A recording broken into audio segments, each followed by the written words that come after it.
Hey there, everybody. How's it going? Welcome back to another great episode of On the Throttle with Jacqui Van Ham and my buddy Josh, bringing you all of the new news going on out here in motorcycling and power sports. We've got several super exciting stories for you Of today. If I course. do say so myself, I'm going to be chatting a little bit about what is going on over at MotoGP because it is literally on fire, and KTM and MV are BFFs. And what's going on in your neck of the woods, Josh? So since you're talking about European manufacturers, I figured since that obviously means it's bizarro world, so I'm going to talk about Harley-Davidson. And then also, we're going to talk airbags. And before you say it, I'm not going to spend half the episode talking about me. We're going to actually talk about airbags. So we'll get into that in a minute. I figured there was going to be a joke in there somewhere about being full of hot air. I felt like that was going to be directed towards me, however, but I'm going to let I you go figured ahead and I'd take it. Yeah. yeah, throw yourself right under the bus there, my friend. We're going to talk about that and all those awesome stories after a word from our sponsors. The only scan tool you need, the MotorScan Universal Diagnostic Scan Tool, for motorcycles, scooters, ATVs and UTVs, and side-by-sides. Handheld and easy to use. Works with 87 brands, over 6,000 models, and more than 16,000 applications. Well, Josh, as we jump into today's show, I just want to take a moment because we are heading towards episode 52, one full year of On the Throttle with Jacqui and Josh. If you're a regular watcher, hey, welcome back. Thanks for tuning in. If you're brand new to the show, stick around, stick around. We talk about exciting stuff every single Every week. week, whether you're watching out here on the Facebooks or over there on the YouTubes. We appreciate you tuning in, clicking, liking, and sharing all these videos with your friends that love hearing about awesome things going on in motorcycling. Now, my first story for today, let's go ahead and dive in. This story has been making its way around the internet a little bit because it is definitely some really interesting, exciting, and different news. And that is my first story for today's show is KTM and MV are BFFs forever.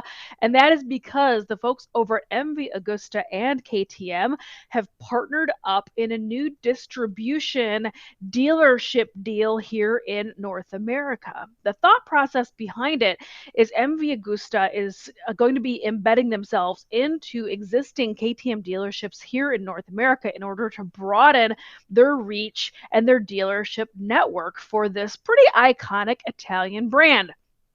I think it's super interesting because, first of all, the bikes are absolutely gorgeous. We've talked about several models that they've been releasing, especially lately, including that adventure model, that beautiful, what is it, 5.5 and 9.5 Explore bikes that they debuted, I don't know, like a year and a half ago, Josh. Remember when that bike came out? It was absolutely gorgeous, very cool, like Yes. retro vibe, and something really different for the folks over at MV Augusta. So, I think it's a really interesting play. I think it's really, really smart. And it definitely is different enough from KTM that it is not going to be biting into necessarily, the people that are coming in there to shop for KTM. I think they have enough differences that it makes a ton of sense for MV Augusta to make this partnership with KTM. And it also is having people kind of wondering, is this going to be the beginnings of something where KTM makes a purchase and ends up purchasing and bringing MV Augusta underneath the great big huge parent company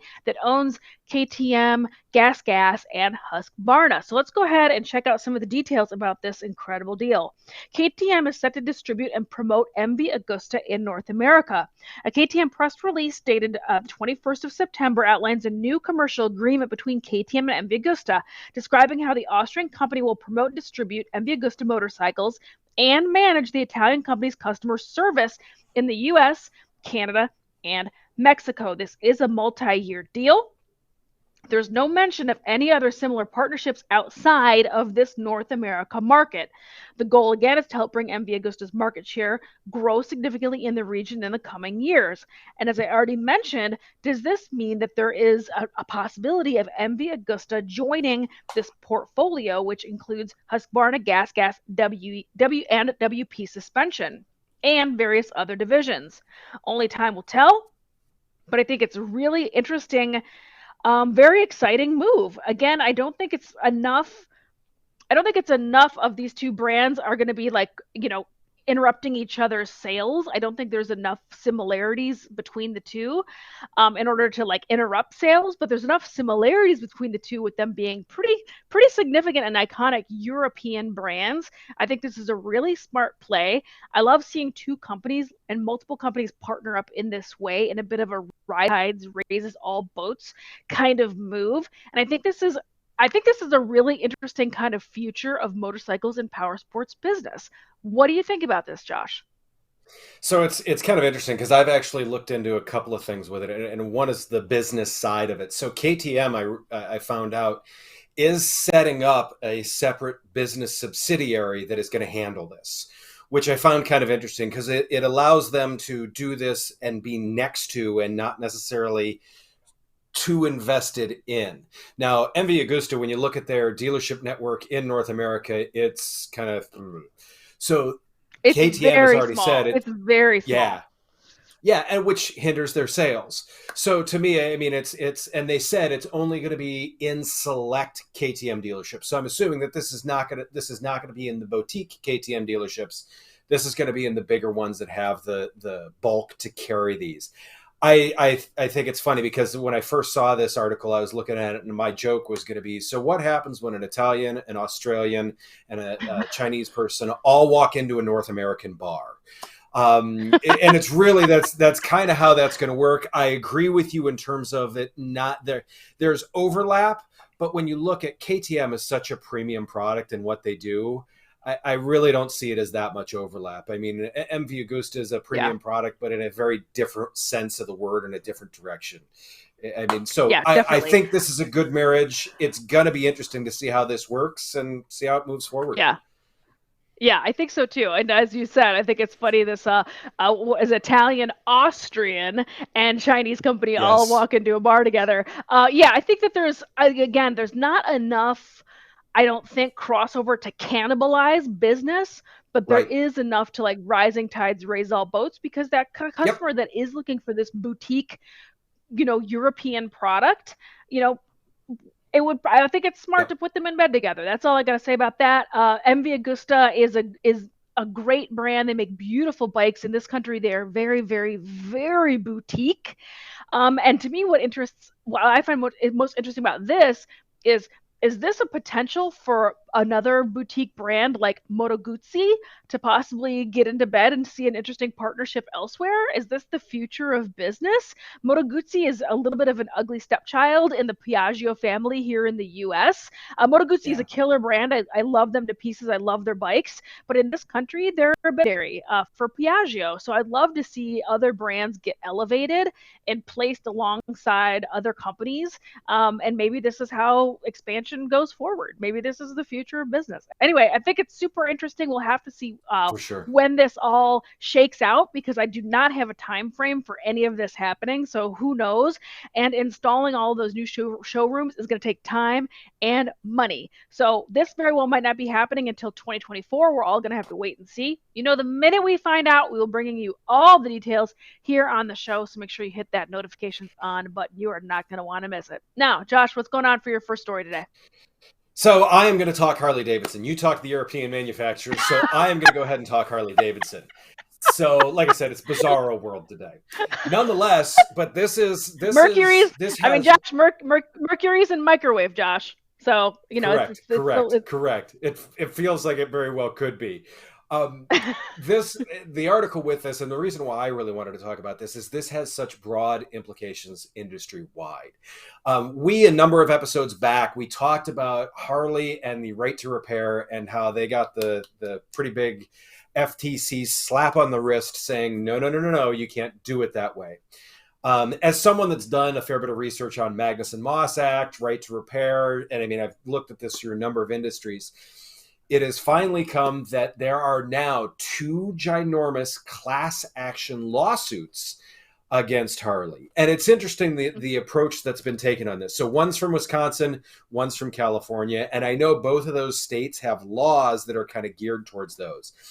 The California one was filed in relation to specific competition laws. So basically, It's laws restricting competition between manufacturing and other items. The Wisconsin one was for voiding or threatening to void the warranties on motorcycles that goes against antitrust laws. So to go back a little bit, Harley was basically saying, look, unless you got everything done at the dealership with genuine Harley parts, we're going to void the warranty on everything. And the problem with that is, too, is that quells the aftermarket industry. Because what is the first thing that everyone wants to do? Jacqui, what are you going to do when you bring home a brand new bike? You're going to put an exhaust on it, right? Exhaust and seat are the number one and number two. Right. So the problem is what Harley was doing is saying, hey, you put an exhaust on this bike, the brakes went bad, therefore we are voiding the warranty for you. This goes back and it actually violates the Magnuson-Moss Act that talks about and fills in with right to repair. If you put an exhaust on and they say, hey, the bike went lean, you cooked the piston, sure, they can void the warranty for that because the aftermarket part caused the failure. But let's say you put an exhaust on and your seat goes bad. Guess what? Harley was trying to say, nope, no warranty because you put aftermarket parts on it. Or you did an oil change with an oil that met spec, and here we've got an exhaust on a brand new bike as it is.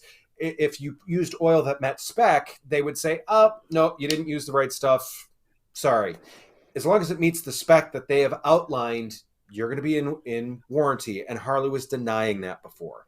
So Harley recently, with these two new bikes, has updated its warranty policy to be like, okay, look, we're not going to try and sneak things around.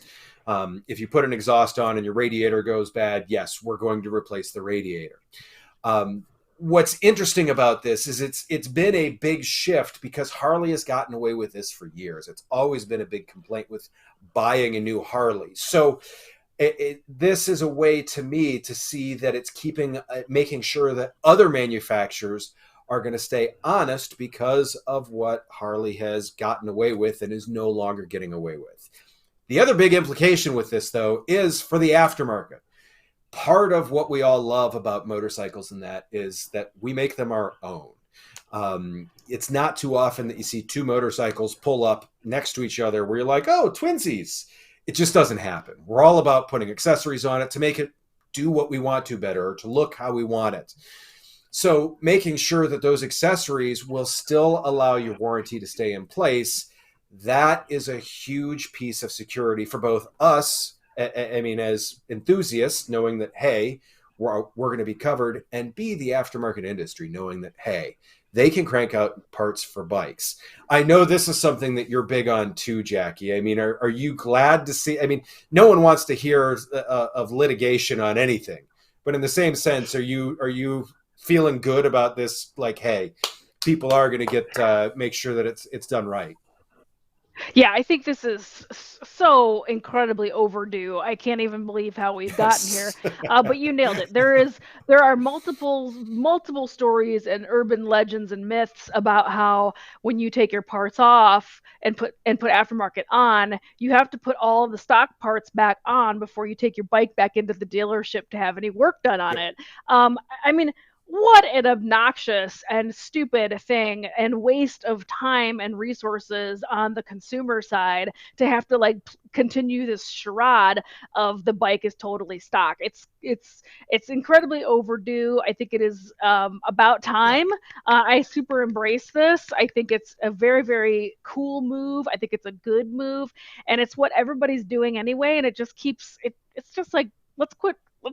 Let's quit, playing games here. Everybody's going to put parts on their bikes, So stop it with the it'll void your warranty conversation. And I brought it up last week on the program because you were mentioning how one of the bike companies you were talking about is even doing different tuning settings, as it were, in the computers that you can customize and have either customized direct from factory, or they're allowing and embracing all these different mappings going forward. And it's like, this also should be part of this conversation, because this is also what people want. You know, bikes are becoming so high tech and so computer oriented that this should also be available to customers. You should be allowed to go ahead and change some of the settings and performance settings on your bike within reason, of course. You can't go bananas and like lean it all the way out and blow it up. But, you know, it would be even smarter if these OEMs embraced it and allowed it and sold it direct to consumers. And then that way they knew that they had quality control and they weren't going to accidentally hand grenade the bikes on anybody. So anyway, I am totally here for it. I love this conversation. I will be waiting on pins and needles to see how this shakes loose and see where we go. But I think it's incredibly overdue and about time. And so, you know, hooray! That's all I gotta say about that. Yeah, hooray! Protect. About time. To me, it's Now, protect the consumer. We, especially in a year when we're seeing record profits, let's make sure to protect the consumer. Oh gosh, yeah, right. I know, and everyone's bought power sports, and so the next big thing that they're gonna do is buy parts for their bikes, or bought into motorcycles. The next big thing they're gonna do is buy stuff for the motorcycle. So we have to support that community and all these new riders. So bravo, I say. Now we went from the Harley-Davidson and aftermarket parts and conversation to the opposite end of the planet in motorcycling, which is super high performance racing. And that is because it has been a hot minute since we have touched on, and I'm just going to touch on it, but there is spoilers coming. So spoiler alert, if you did not watch the Japan MotoGP, spoilers are headed your way. I want to talk a little bit about the MotoGP that took place this past weekend in Japan. They are finally back after a several-year break due to COVID. And it was bananas. If you have not seen this race, please do click over to MotoGP.com, pay the like $5 or whatever it is, and watch this race, or at least just watch the highlights from it, because it was, I laughed, I cried, it was better than Cats. It was completely crazy and out of control. And I'm gonna give you just some of the highlights and spoilers from it right now, because a couple of races ago, or last time we talked MotoGP, Josh gave me the big eye roll and the big snooze alert because he thought it was all totally wrapped up and in the bag. And I'm here to tell you that it is anyone's series right now. There's 4 races left to go. There's only the lead. Quartararo is only 17 or 18 points ahead. That is not that many points considering there's 4 races to go. It could go anywhere. Now, let's go ahead and chat about it, because the other thing I wanted to say real quick before, there we go. We're going to get in the slides anyway, but Josh, is there a better visual for the Suzuki race team for MotoGP than this slide on your screen right now? That's right. That is a MotoGP bike from Suzuki on fire. If you have been living under a rock and not been paying attention to the program, first of all, shame on you. Secondly, Suzuki is dipping out of MotoGP at the end of this season. So, I mean, why not just literally burn it all the way down? I laughed, I joked, nobody was hurt. That's why. Bike did catch on fire.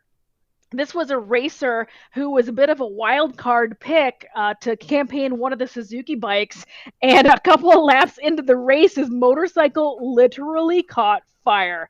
Let's go ahead and talk real quickly about what's going on here.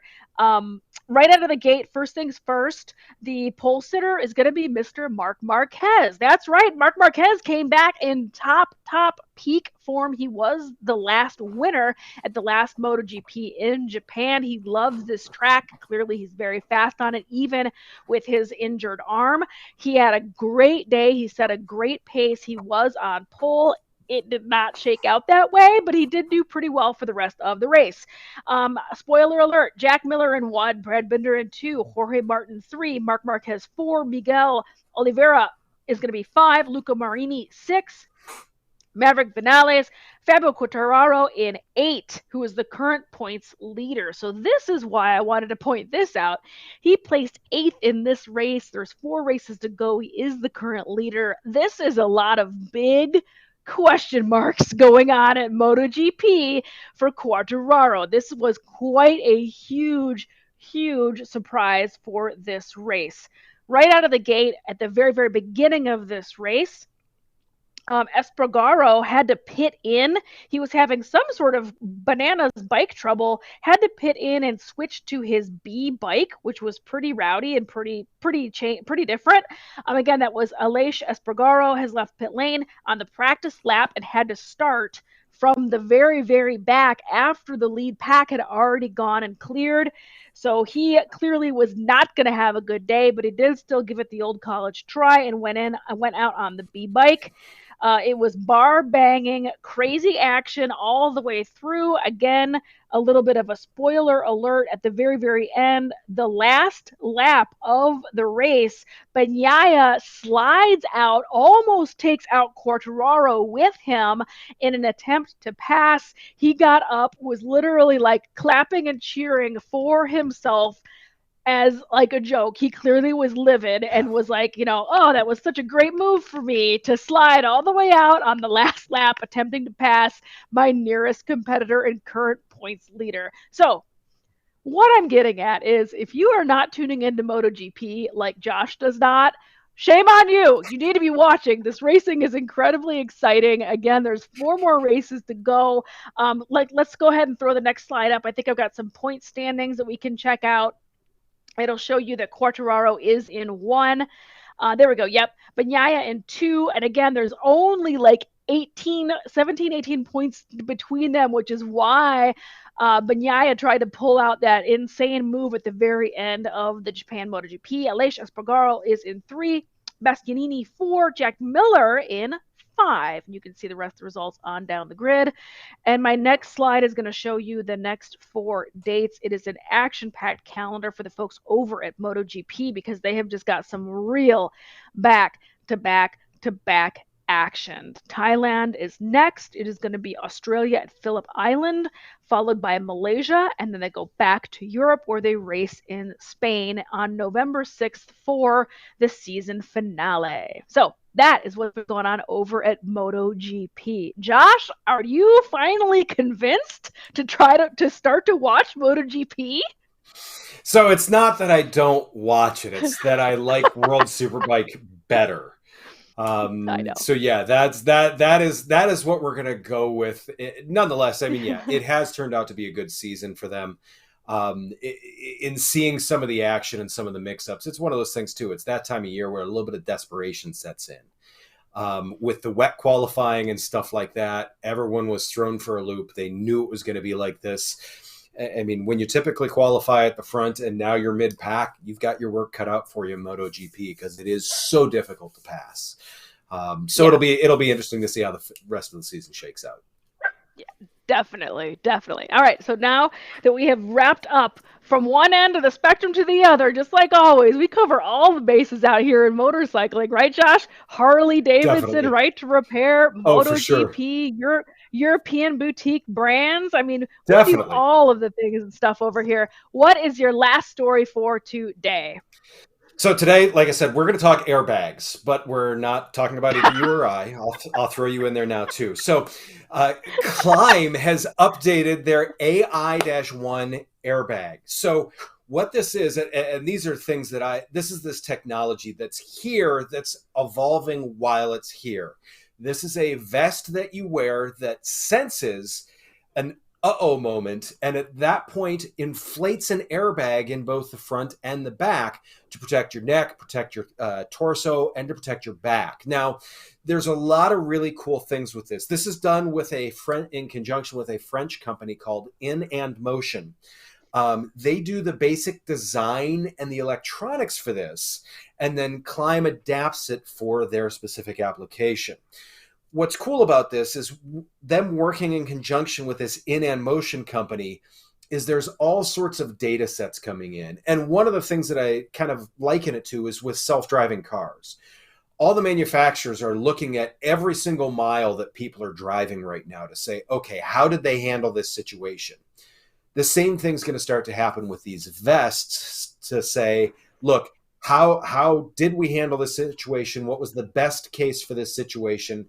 Things of that nature. So it's this self-learning and it's this updating piece of electronics. It's not like the old school airbags that you'd sometimes see that have a tether. that when you came off the bike or when you got to the gas station and forgot to remove the tether would inflate as soon as you took 2 steps away from your motorcycle. Because we don't want that. It was always inconvenient to see someone walking around like this because they forgot to unhook their tether. This is a totally wireless system, which is what makes it so cool. You charge it up. You can update it through an app with your phone.